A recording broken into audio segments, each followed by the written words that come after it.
सक्षम है और भारतीय सेना विश्व की सर्वश्रेष्ठ सेना है, ये दिखाने वाला आज सुबह का एयर स्ट्राइक है। मैं इतना ही कहूंगा कि भारतीय फौज के साथ, भारतीय सेना के साथ हम सब अभिमान से खड़े हैं और भारतीय सेना ने जो कार्रवाई की है, जो एक्शन ली है, पहलगांव का जो बदला लिया है, उससे हमारी देश का सीना गर्व से चौड़ा हुआ है। हमें पूरा विश्वास था कि भारतीय सेना जरूर पाकिस्तान को उनके औकात दिखाए। और आज सुबह जब ये स्ट्राइक शुरू हो गया और हम सब देख रहे थे, तो सभी भारतवासियों के मुंह से एक ही शब्द निकाला, सैल्यूट भारतीय सेना, जय हिंद। तो आज जो हुआ है उसका श्रेय भारतीय फौज को जाएगा। हम सब शिवसेना, पूरी हमारी पार्टी ये भारतीय सेना के साथ, उनके जज्बे के साथ मजबूती से खड़ी। मुझे लगता है ये एक ट्रेलर है। आज जो हुआ है सुबह 9 जगह पर, खास करके जो आतंकवादियों के ठिकाने हैं, जैसे मोहम्मद के, उनके ऊपर हमला हुआ है और उसमें आतंकवादियों के जो ठिकानों की बहुत तबाही हो गई, ये हम देख रहे हैं। अब भारतीय फौज का जब अधिकृत ऑफिशियल प्रेस कॉन्फ्रेंस होगा तो क्या हुआ है क्या नहीं होगा उस बारे में पता चलेगा। लेकिन जो हमला हुआ है, जो हमला किया है, जो अटैक किया है, वो राजनीति का विषय नहीं है। हमारे प्रधानमंत्री जी ने पाकिस्तान के ऊपर कब हमला करना है, कैसे करना है, कैसा बदला लेना है, उसकी सारी जिम्मेदारी भारतीय फौज के ऊपर छोड़ी थी। तो भारतीय फौज ने, भारतीय सेना ने ये करके दिखाया है। इसलिए शिवसेना भारतीय सेना के साथ हमेशा खड़ी थी और खड़ी रहेगी। डॉक्टर साहब, इंडियन आर्मी ने इस पूरे ऑपरेशन को सिंदूर नाम, ऑपरेशन सिंदूर करके एक नाम दिया। देखिए, ये बहुत ही इमोशनल बात है कि हमारे लगभग 26-27 बहनों का सिंदूर पहलगांव में आतंकवादियों ने उजाड़ दिया। और हमारे राष्ट्र में, हमारे धर्म में सिंदूर को बहुत महत्व है। अगर किसी का सिंदूर, किसी की मांग उजाड़ जाती है तो हमें सहन नहीं कर सकते। इसीलिए अगर इस पूरी मुहिम को ऑपरेशन सिंदूर के नाम से ऑपरेट किया है तो ये अच्छी बात है कि हमारी जो बहनें हैं जिनका सिंदूर नहीं रहा, उनके लिए भी ये गर्व की बात होगी कि बदला पूरा हुआ है। अंतर्राष्ट्रीय स्तर पर बहुत सारी प्रतिक्रियाएं आ रही है, जिसमें खासकर अमेरिका ने भारत को सपोर्ट किया है। देखिए, मैं उसका ऊपर नहीं जाऊंगा कौन किसको सपोर्ट कर रहा है। ये भारतीय फौज का एक सबसे बड़ा ऑपरेशन रहा। अमेरिका यहाँ आकर लड़ने वाला नहीं है, ना पुतिन की फौज यहाँ आने वाली है, बराबर ना। हमारे फौज को ही हमारी देश की रक्षा करनी है और हम सबकी रक्षा करनी है। बाकी तो वहां से क्या बोलते हैं, उसको सपोर्ट करेंगे, इमोशनल सपोर्ट करेंगे, नैतिक सपोर्ट करेंगे, ये करेंगे वो करेंगे। वैसे यूक्रेन को भी किया था, क्या हो गया? हमारी भारतीय फौज सक्षम है, समर्थ है, दमदार है और हमारे भारतीय फौज में वो जज्बा है, वो ताकत है, वो जोश है जो देश के दुश्मनों को मिट्टी में मिला सके और आज करके दिखाया है। पहलगाम के पीड़ितों को न्याय की गुहार लगाई गई थी, उनके न्याय मिले ऐसा प्रतीत किया गया था। देश का उसका आरंभ है ये। देखो, देश का इतना प्रेशर था, पूरे देश का प्रेशर था कि इस प्रकार से जोरदार एक हमला पाकिस्तान पर होना चाहिए, बदला लेना चाहिए। ये पूरे देश का एक दबाव था, सरकार के ऊपर भी था, आर्मी के ऊपर भी मानसिक दबाव था, क्योंकि जिस प्रकार से पहलगाम में हमला हुआ वो आर्मी को चैलेंज था। हमारे आर्मी को चैलेंज दिया है। जम्मू कश्मीर केंद्र शासित प्रदेश है, वहां भारतीय फौज हमेशा बॉर्डर पे और अंदर सुरक्षा के लिए खड़ी रहती है। जिस तरह से हमला हुआ तो एक तरह से पाकिस्तान ने बहुत बड़ी गलती की, हमारे भारतीय सेना को चैलेंज किया। अगर कोई भारतीय सेना को ललकारता है, चैलेंज देता है, तो भारतीय सेना चुप नहीं बैठी। राउत साहब, देर रात हुए इस ऑपरेशन सिंदूर को पीएम मोदी ने खुद मॉनिटर किया मुझे है। मालूम नहीं, प्रधानमंत्री कभी मॉनिटर नहीं करता, भारतीय सेना के जो सेनापति होते हैं वो मॉनिटर करते हैं, क्योंकि प्रधानमंत्री ने उसकी पूरी जिम्मेदारी भारतीय सेनापति, जो 3 सेनापति है, जनरल्स है, चाहे एयर चीफ मार्शल हो, वाइस जो एडमिरल साहब हो नौदल के, या हमारे जनरल साहब है, उनके ऊपर थी। उनको ही मालूम है क्या करना है क्या नहीं करना है। तो प्रधानमंत्री हो, राष्ट्रपति तो तीनों सेना दलों के प्रमुख है, वही प्रमुख है ना। तो राजनीति की बात अब नहीं होनी चाहिए। जो पुलवामा में हुई राजनीति प्रधानमंत्री ने की, बीजेपी ने की, हम उनको वार्न कर, वही प्रमुख है ना। तो राजनीति की बात अब नहीं होनी चाहिए। जो पुलवामा में हुई राजनीति प्रधानमंत्री ने की, बीजेपी ने की, हम उनको वार्न करते हैं, और देश भी देख रहा है कि ये लोग कितनी राजनीति करेंगे। ये पूरा श्रेय भारतीय फौज का है, भारतीय सेना का है। कोई भी पार्टी, कोई भी सरकार इस युद्ध का या संघर्ष का राजनीतिक श्रेय लेने की अगर कोशिश करेंगे तो आप जो मरे हुए लोग हैं उनके साथ नाइंसाफी कर रहे हो। राउत साहब, हमला तो हुआ है, लेकिन आज पूरे देश भर में मॉक ड्रिल होगा। जिस तरह से ये ऑपरेशन के बाद कई सारी संस्थाएं अलर्ट पर रहेंगी, इंटेलिजेंस अलर्ट पर रहेगा। जब इस प्रकार से युद्ध का माहौल होता है और एक देश दूसरे के ऊपर इस प्रकार से अटैक करता है तो मॉक ड्रिल हमेशा होता है। लेकिन अब तो अटैक शुरू हो गया है, लेकिन जनता को इस मामले में मार्गदर्शन की जरूरत होती है, अलर्ट की जरूरत होती है। अगर सरकार इस बारे में कुछ करना चाहती है तो उनका स्वागत है।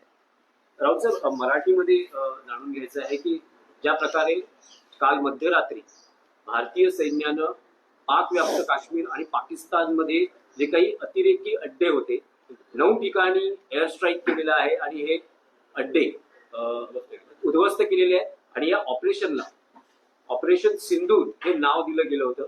या सगळ्यावर तुमची काय प्रतिक्रिया? सगळ्यात आधी म्हणजे भारतीय सेनेचं,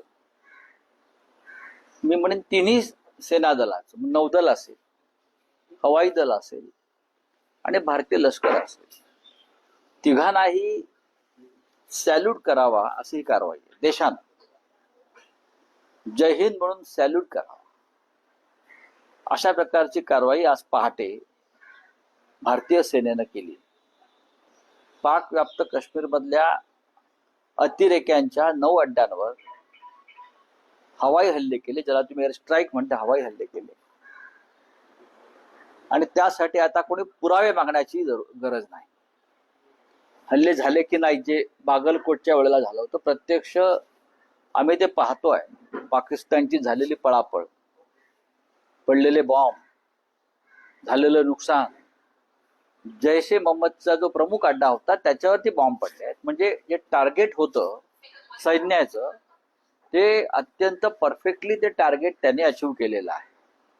हा सैन्याचा एक अभ्यास आणि सैन्याचं काम आहे, त्याच्यावरती आपण चर्चा करणं। आता मी पाहतोय चॅनल्सना सैन्याने काय केलं आणि काय केलं पाहिजे वगैरे याच्यावर चर्चा करतात, त्या थांबल्या पाहिजेत। आज आम्ही सामनात म्हटलंय हे आपलं काम नाहीये, हे आमचं काम नाहीये। भारतीय सैन्यानं पेहलगाव दहशतवादी हल्ल्याचा बदला घेतला. भारताच्या जनतेचा प्रचंड दबाव सरकारवरती होता. अनेक प्रकारचा थोडंसं नाही म्हटलं तरी दबाव भारतीय सैन्यावर होता. कारण पेहलगाव मधला जो हल्ला होता हा भारतीय सैन्याला पाकिस्तानने दिलेलं आव्हान होतं. आणि जेव्हा भारतीय सैन्याला कोणी आव्हान देतं तेव्हा भारतीय सेना गप्प बसत नाही. ऑपरेशन सिंदूर बरं का, कुंकू, मराठीत ज्याला आपण कुंकू म्हणतो, सौभाग्य म्हणतो, त्या नावानं हे ऑपरेशन भारतीय सेनेने केलं. आमच्या 26 माता भगिनींचं सौभाग्य कुंकू तिथे पुसलं गेलं भारतीय फौजांकडून. त्याच्यामुळे समर्पक असं नाव या कारवाईला आणि ऑपरेशनला दिलं. त्याच्यामुळे ज्या आमच्या माता भगिनींचं कुंकू पुसलं गेलं त्यांनाही दिलासा मिळाला की आमचं सौभाग्य पुसल्याचा बदला भारतीय सेनेने घेतला. त्याच्यात कोणीही राजकीय श्रेयवादाचं वेगळी लढाई करून, ही लढाई भारतीय सेनेची आहे, भारतीय फौजांची आहे. स्वतः प्रधानमंत्र्यांनी पाकिस्तानचा कशा प्रकारे बदला घ्यावा याची जबाबदारी ही भारतीय सेनेच्या 3 प्रमुखांवर दिली होती. हे लक्षात घेतलं पाहिजे. त्याच्यामुळे पहाटे रात्री कोण कुठे मॉनिटरिंग करत होतं यात न पडलेलं बरं. एकंदरीत या हल्ल्यामध्ये करत्या पुरुषांची हत्या करण्यात आली होती आतंकवाद्यांमार्फत. ऑपरेशन सिंदूर त्याला नाव दिलं गेलेलं आहे. कसं बघता एकंदरीत या? मला असं वाटतं सुरुवात आहे. ज्याला तुम्ही ट्रेलर म्हणता ही सुरुवात आहे. भारतीय सेनेचा जर कोणी अभ्यास केला आतापर्यंत गेल्या स्वातंत्र्यानंतर तर भारतीय सेना ही कोणती कारवाई करताना उथळपणा किंवा घाई करत नाही. भारतीय सेना ही एक संयमी आणि अभ्यासू सेना आहे. भारतीय सेना योग्य वेळी योग्य पाऊल टाकण्यामध्ये मशहूर आहे जगभरामध्ये. आणि जगातल्या नामवंत फौजांमध्ये भारतीय सेनेचा ची गणना होते. त्याच्यामुळे भारतीय सेना जे करते ते योग्य करते. राजकीय श्रेय घेण्याचा प्रयत्न होताना दिसत नाही का? कारण आता कोणी घ्यावा बिहारच्या निवडणुका आहेत, त्याचा फायदा नाही बघा. असं जर कोणी करत असेल तर ते 26 मृतांच्या टाळूवरचं लोणी खाण्याचा प्रयत्न करतात. आणि पुलवामा प्रकरणात जो आरोप झाला की लोकसभा निवडणुका जिंकण्यासाठी पुलवामा तुम्हीच घडवलं का निवडणुका जिंकण्यासाठी, अशा प्रकारचे आरोप आणि संशय जर निर्माण व्हावा असं कोणाला वाटत नसेल तर त्यांनी ह्या सगळ्या कारवाईचं श्रेय घेऊ नका. जर तुम्ही कारवाईचं श्रेय घेणार असाल तर 27 मृत झाले त्या मृतांचं सुद्धा तुम्हाला स्वीकारावं लागेल जबाबदारी. भारतीय सेनेचं श्रेय भारतीय सेनेलाच ते श्रेय मिळालं पाहिजे. हे जे आता कोणी बोलतायत ते सीमेवरती बंदुका घेऊन नाहीत तिथे उभे किंवा मिसाईल डागायला ते लाहोरला पोहोचलेले नाहीये. राऊतसाहेब, एअर स्ट्राईक नंतर आज संपूर्ण देशभरात युद्ध सराव होणार आहे, मॉक ड्रिल्स होणार आहेत आणि सायरन वाजवला जाणार आहे, ब्लॅकआउट होणार आहे. अनेक ठिकाणी सायरन बिघडलेले असे माझ्याकडे माहिती आहे. युद्ध सरावाची तशी गरज नाहीये जनतेला. भारतीय जनता मानसिकदृष्ट्या सक्षम आहे. भारतीय जनतेने तेव्हा निवडणुका जिंकण्यासाठी पुलवामा तुम्हीच घडवलं का निवडणुका जिंकण्यासाठी, अशा प्रकारचे आरोप आणि संशय जर निर्माण व्हावा असं कोणाला वाटत नसेल तर त्यांनी ह्या सगळ्या कारवाईचं श्रेय घेऊ नका.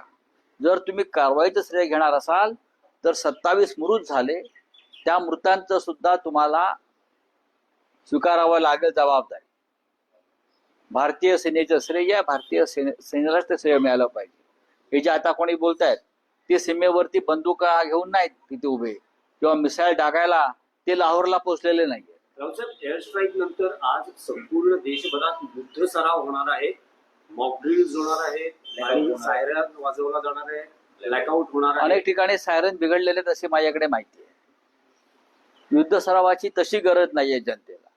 भारतीय जनता मानसिकदृष्ट्या सक्षम आहे. भारतीय जनतेने 3 युद्ध पाहिलेली आहे. भारतीय जनतेनं स्वातंत्र्य युद्ध पाहिलेलं आहे. भारतीय जनतेने 1961, 1965, 1971 आणि त्यानंतरचं कारगिल युद्ध पाहिलेलं आहे.